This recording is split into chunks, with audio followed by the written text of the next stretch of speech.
Art, Architecture, Appropriation est un atelier conçu pour des étudiants et des étudiantes de l'école d'architecture et de paysage de Bordeaux. Il consiste en une initiation au langage contemporain de l'art en s'en appropriant les codes et les créations. Chacun s'exerce ainsi à dire quelque chose d'intime dans sa relation à la ville, à ses espaces publics et à ses architectures. Pour ce second épisode, nommé La Chambre masquée, nous explorons le terrain de l'intime en nous appuyant sur les contraintes de la séparation. Celle que crée le masque sur nos visages, celle des déplacements en ville qui se limitent, celle qui, d'être confinés dans nos chambres, nous limite. AAA est un exercice de maïeutique. Il invite et il implique chaque étudiant à se saisir de ses mots et des sensations pour s'exprimer. Chacun choisit des œuvres dans la collection du Frac Meka afin de doter son imaginaire de nouveaux signes issus d'univers d'artistes. Les étudiants ont fouillé dans les collections, articulé les œuvres avec leurs propres créations pour l'exposition à la Maison de l'Architecture.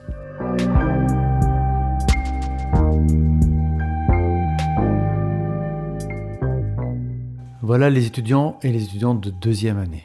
Nous ne les connaissons pas, jamais vus. Dans l'amphithéâtre, notre présentation est étrange. Face à nous, des visages doublement énigmatiques. Nous parlons à des yeux. Une succession de leurs silhouettes masquées sort de l'amphithéâtre pour rejoindre l'atelier. Les consignes sont répétées, ils se saisissent de leurs outils de représentation pour se lancer dans ce premier exercice. Chacun et chacune se lance dans la création d'un autoportrait masqué. L'oxymore est fort, mais il contient la promesse de faire émerger quelques indices de leur personnalité. Déjà, les traits de leur dessin, les contextes dans lesquels ils se situent et les objets masquant une partie de leur visage composent un paysage intime. C'est l'objet, bien entendu, d'un autoportrait. Mais celui-ci contient le drame actuel, celui de devoir s'affirmer tout en étant retenu. L'exercice derrière le masque est une fulgurance pour la création. Pas possible d'y revenir. Ils se jettent avec qui ils sont, avec ce qu'ils ont. C'est fragile, maladroit, mais juste. On est arrivé dans l'atelier après une présentation en amphithéâtre et on s'est retrouvés masqués face à notre feuille. Sur la feuille, on se représente avec le masque, mais aussi ce qu'il y a derrière. J'ai essayé de puiser dans mon camailleux de sentiments, de sensations et le poser sur le papier. Il y a eu ce truc aussi de en mettre trop ou pas assez, doser la couleur, doser les sentiments et l'intimité qu'on y met. Il a fallu passer de ce travail individuel en atelier à l'exposition, alors que notre feuille, notre dessin est un travail de quelque part de fragilité et de vulnérabilité.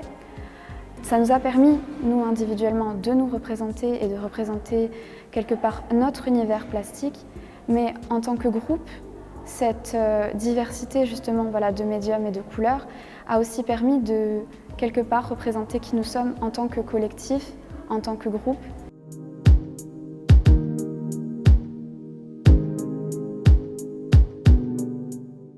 La ville est un terrain anxiogène où celui que l'on croise avec ou sans masque est devenu le danger. L'espace urbain semble s'être rétréci et le contrôle exercé par tous et sur tous accentue l'effet d'oppression sur nos perceptions des lieux. Avant que le confinement ne retombe, ils déambulent dans cette impression de clôture, se faufilent dans les interstices, disparaissent derrière les masques et contournent un interdit.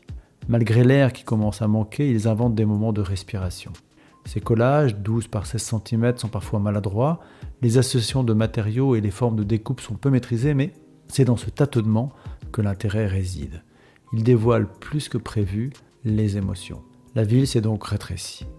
Ce second exercice, derrière le masque au coin, est très écrit, contraignant, mais comme l'est la situation de vie traversée pendant la pandémie. La finesse de leurs propositions révèle leur sensation d'enfermement de leur univers. S'ils commencent à suffoquer, ils transgressent encore poétiquement les espaces urbains. Avant le confinement, on a voulu exprimer à travers nos photographies comment la ville se renfermait sur elle-même, comment on arrivait à sentir la perspective se rétrécir, et à travers les masques justement et les recoins, on a voulu exprimer ce sentiment d'enfermement que l'on ressentait avant le confinement. Ce photomontage, par une photographie du paysage de la ville, d'un recoin, et une installation de notre propre représentation dessinée, rend compte d'une ville dévastée, où il n'y a plus personne, où le confinement s'approche et où la ville se réduit petit à petit à un tout petit espace vide. C'est vraiment des autoportraits, mais qui ne se veulent pas exhaustifs dans le détail en fait. c'est des représentations caractéristiques de nous. Mais ce qui importait, c'était surtout la position, la posture qu'on avait dans la ville et la façon d'interagir avec elle. Et peut-être que finalement, on peut y voir un lien avec vous puisqu'on ne vous voit pas finalement à part juste une toute petite partie de votre corps. Mais ce qui est intéressant, c'est la façon dont vous appréhendez tout ça et dont vous jouez avec. J'ai habité aussi à côté d'un des lieux où est la vidéo. Et c'était donc un parking élevé qui se trouve dans le cours Victor Hugo. Et donc c'était pour moi impressionnant de monter là-haut et de pouvoir jouer avec les personnages, les gens de la ville qui circulaient. Et pour moi aussi c'était important. Dans la vie, c'est toujours difficile de savoir quelle relation on a avec l'autre. Il y a toujours des fois on est dans des situations où on ne sait pas nous-mêmes dans quelle partie on est. Et c'est souvent on est soit victime, soit dominant. Il y a des relations qui ne sont pas forcément évidentes. Et alors des fois il faut tâtonner, il faut avancer dans la discussion, dans la circulation des événements pour connaître un peu plus notre point où on se trouve. Voilà.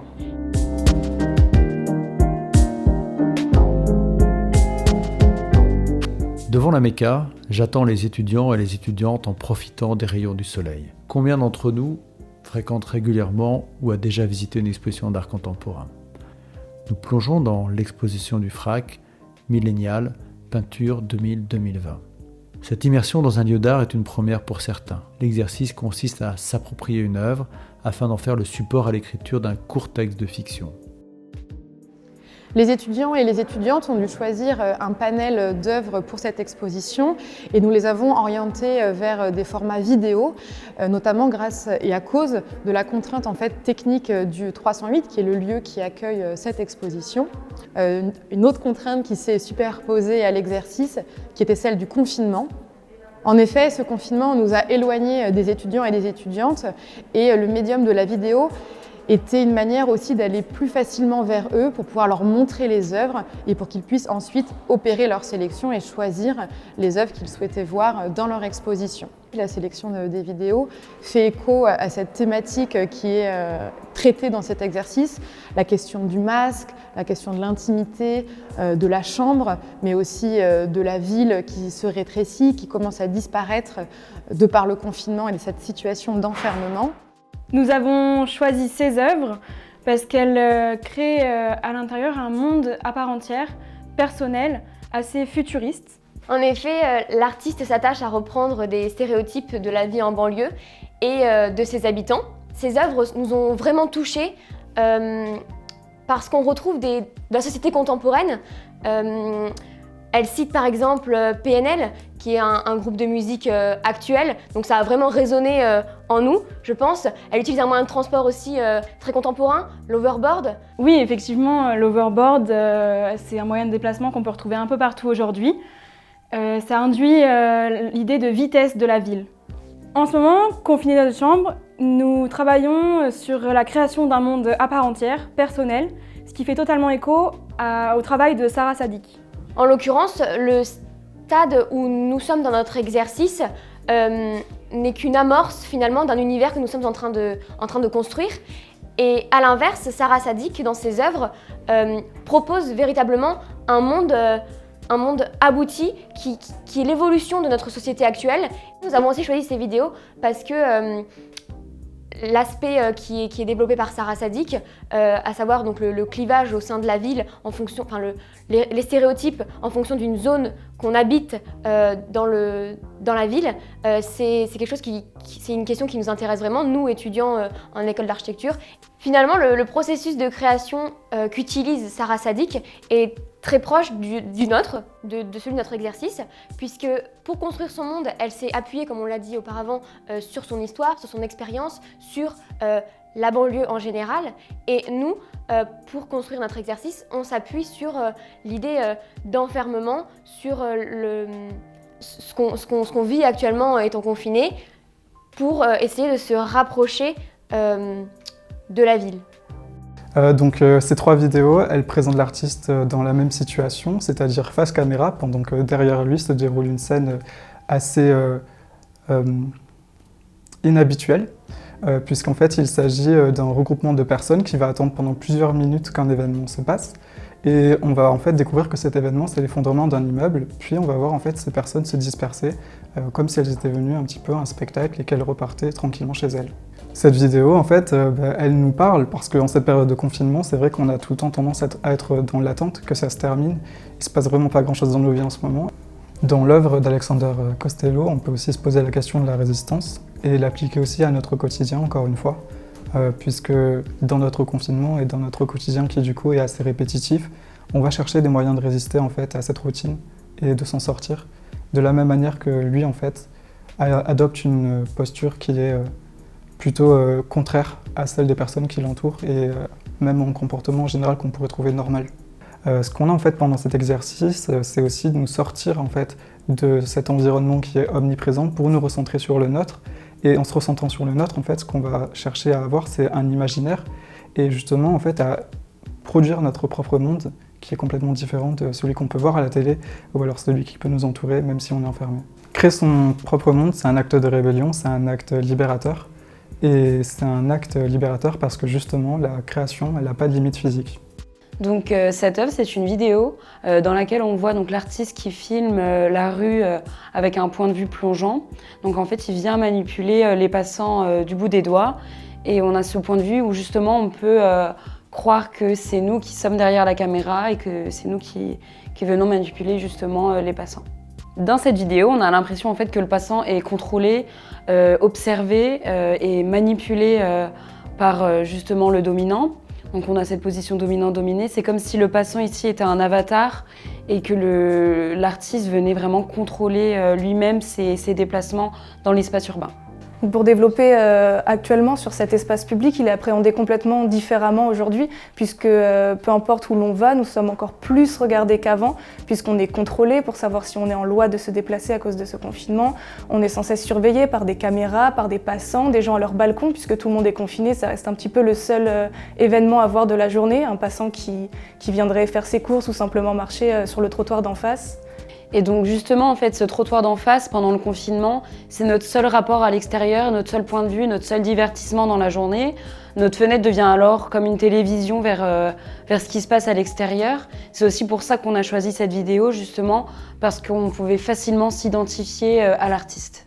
Le fait de détourner comme ça ce qui nous entoure, ça nous permet non seulement de s'échapper, mais aussi de maîtriser le scénario de A à Z et d'être complètement maître de ce qui nous entoure. Dans cette vidéo, nous découvrons que l'artiste étale la crème sur son corps, partout, et la crème qui est symbole de l'intimité. Donc petit à petit, l'artiste disparaît et progressivement il devient le décor. Et de plus, l'ambiance de l'image est violette. Et le violette, pour nous, ça suggère le rêve, le fantasme, la douceur. Et pendant le confinement, on est confiné dans notre chambre avec 4 murs, un espace avec 4 murs. Et l'action de transmettre cette couleur violet, il nous a élargi notre chambre, notre espace de confinement, qu'on peut aller n'importe où, qu'on peut imaginer tout ce qu'on n'a jamais fait. Et ça va nous aider de sortir de cette situation un peu difficile et fermée. Premièrement, ça se passe dans un espace très intime, comme ce qu'on est en train de vivre maintenant. On vit dans notre espace très intime. Et après, il y a l'idée de s'évaporer dans l'espace parce que se mélange dans l'univers, dans son univers à lui. Et ça reflète beaucoup notre situation actuelle. Pour cet exercice, je me suis redimensionné dans mon espace intime et j'ai inversé à 180 degrés cet espace en l'élargissant sur l'univers.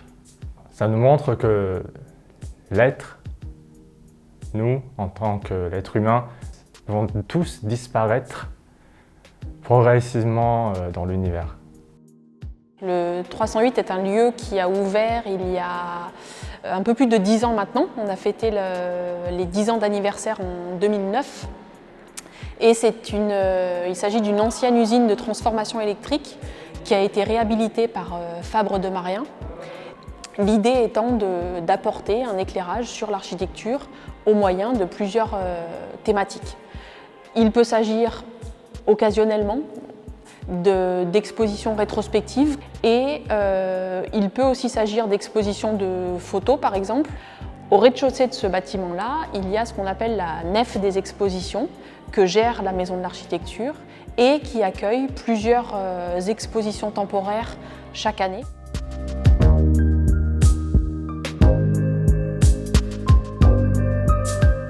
Puis le confinement. Nous sentions que la pression de la pandémie pouvait nous empêcher de poursuivre, mais tous nous espérions pouvoir aller au bout de l'exercice sur la ville et son appropriation. Chacun et chacune chez soi, retour au confinement, qui chez ses parents, qui dans son appartement, qui sait les conditions nouvelles pour travailler de ses étudiants et de ses étudiantes. Au moment même où nous basculions dans la finalisation de cette dynamique de dévoilement, nous voilà tous enfermés. La distance physique nous conduit à inventer des stratégies pédagogiques pour ne pas sombrer dans un marasme immobilisant. Tout change donc. Nous voilà chacun chez soi, dans notre intimité, à devoir construire d'autres modes de communication. Je réécris la fin de l'exercice, ils le reçoivent par messagerie.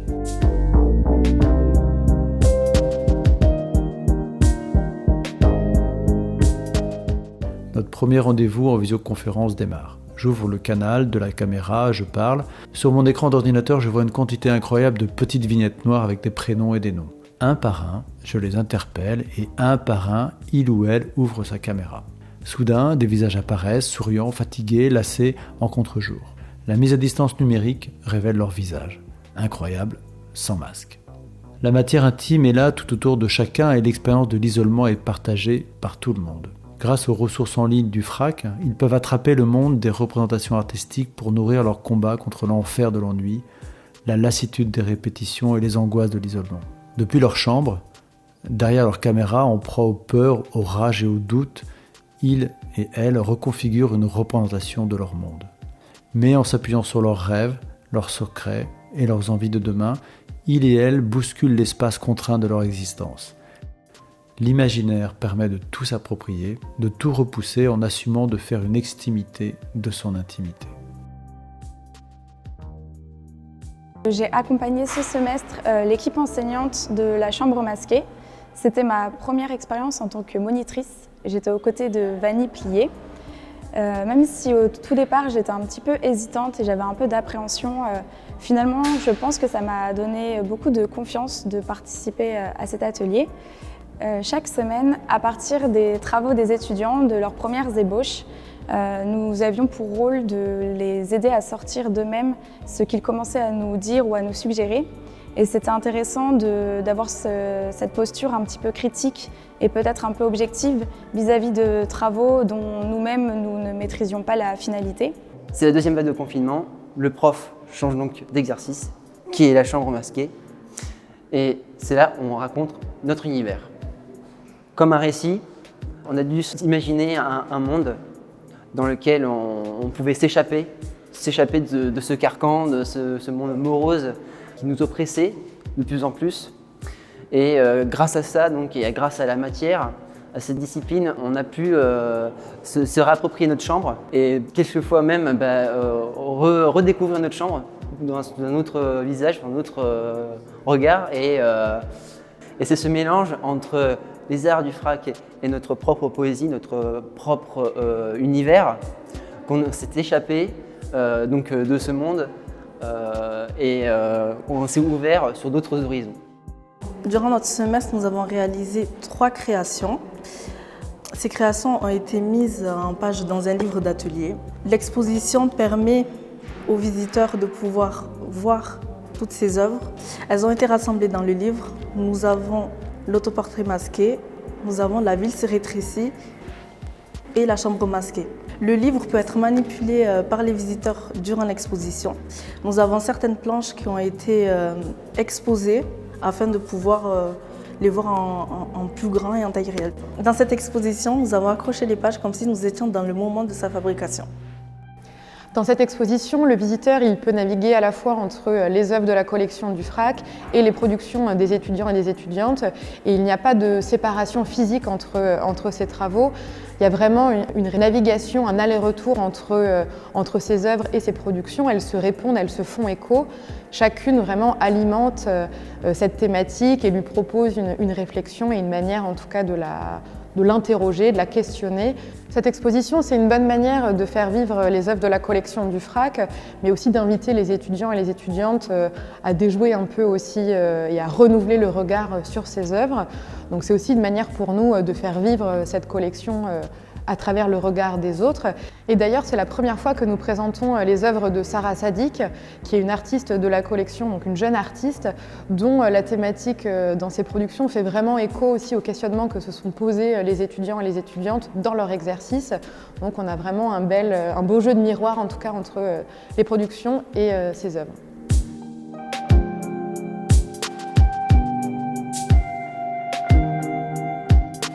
Le projet AAA est une réflexion sur l'engagement en création et sur les médias employés pour exprimer ses idées et sur ceux à explorer pour les faire circuler.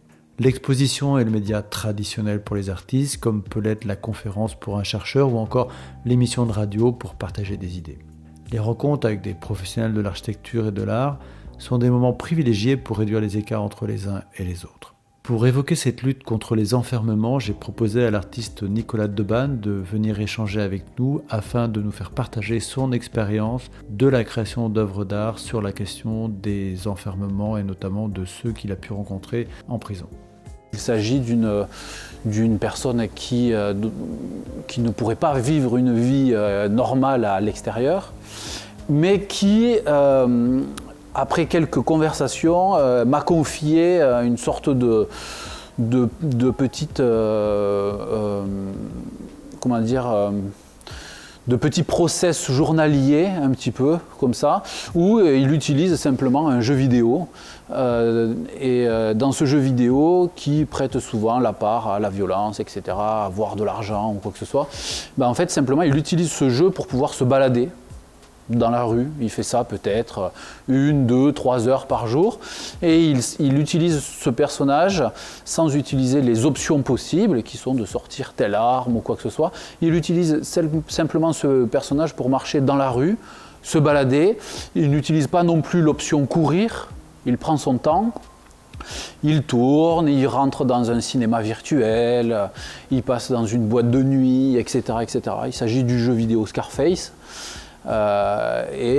Simplement, ce détenu s'octroie une autorisation de sortie quasiment journalière. Et ma vidéo, elle est excessivement simple. Je cadre en direction de l'écran de télévision et je discute avec lui. Et il se balade en même temps et on se balade du coup en même temps que lui, via sa manette de jeu vidéo, quoi. Voilà.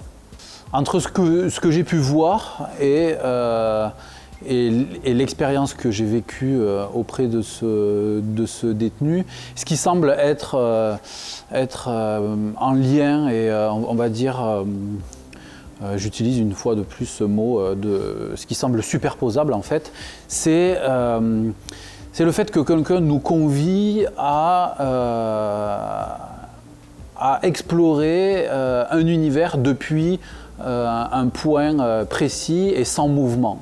En fait, ce qui m'intéresse là-dedans, c'est la question du voyage depuis sa chambre, sans pour autant bouger. Et ce qui, moi, me semble assez nécessaire chez le détenu, en fait, on retrouve cette question de la nécessité du voyage mental, du voyage imaginaire, etc., etc., chez un étudiant qui se retrouve confronté dans une situation parfaitement inédite.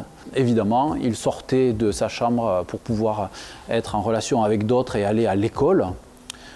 Cependant, le retour à la réalité est aussi puissant, à mon avis, que lorsque le détenu éteint sa console de jeu. Nous, on est arrivés, on ne connaissait pas du tout comment se passait une émission radio. Et c'était assez drôle, entre guillemets, de se rendre compte de tout le travail qu'il y a derrière une émission radio. Alors du coup, on est tous arrivés ici avec des textes, que ce soit des chroniques ou des préparations d'interviews.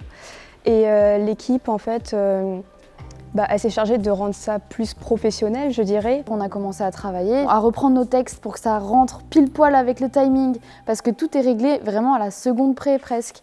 Et donc on doit se contraindre souvent à ça. Et donc évidemment on est épaulé, guidé, etc. Mais c'est vraiment du travail, quoi. On a eu beaucoup de travail avant pour réussir à faire cette interview après. Rumeur, en direct du studio. Bonsoir Adrien, bonsoir à tous.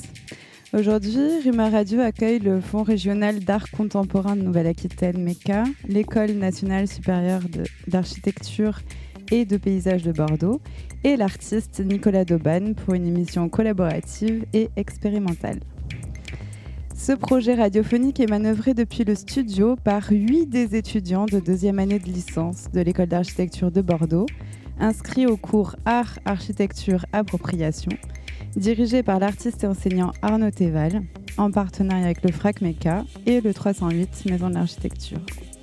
Qu'est-ce qui génère l'œuvre, la matière ou l'idée ? C'est quelque chose qui se pense ensemble.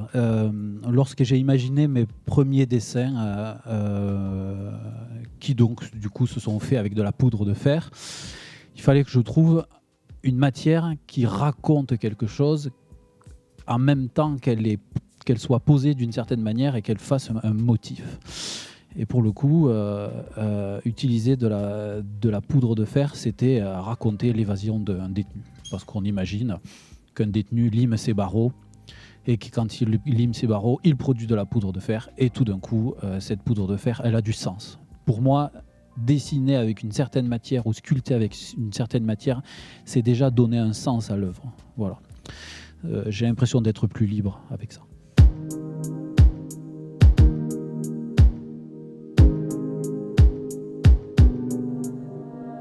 Peur de l'échec matin ou soir, je ne le sais pas. Enfermé, perdu, l'esprit vague, une plage apparaît juste devant moi. L'espace s'étire et le temps suit. Évasion à New York. La gravité de la terre devient de plus en plus fort. Elle me cloue au lit, elle m'écrase au sol, cap sur les épaules, je prends mon envol. Elle me cloue au lit, elle m'écrase au sol, cap sur les épaules, je prends mon envol. La météo n'a plus de sens, elle n'est qu'un tableau à la fenêtre. Il y a 3 mois son eau emplissait tout mon être. Le jour vient de se lever et le ciel continue de pleurer. Le soleil rentrant par la fenêtre me ramène des souvenirs d'été. Je suis Moscou, ils sont New York. Mais le téléphone rouge cessait de sonner. Super virus. Quand je rentre dans ma chambre, je prends un ticket de bus. Direction rien. Dans ma tête, c'est le vide. Atchoum, putain de Covid. Super virus. Quand je rentre dans ma chambre, je prends un ticket de bus. Direction rien. Dans ma tête, c'est le vide. Atchoum, putain de Covid.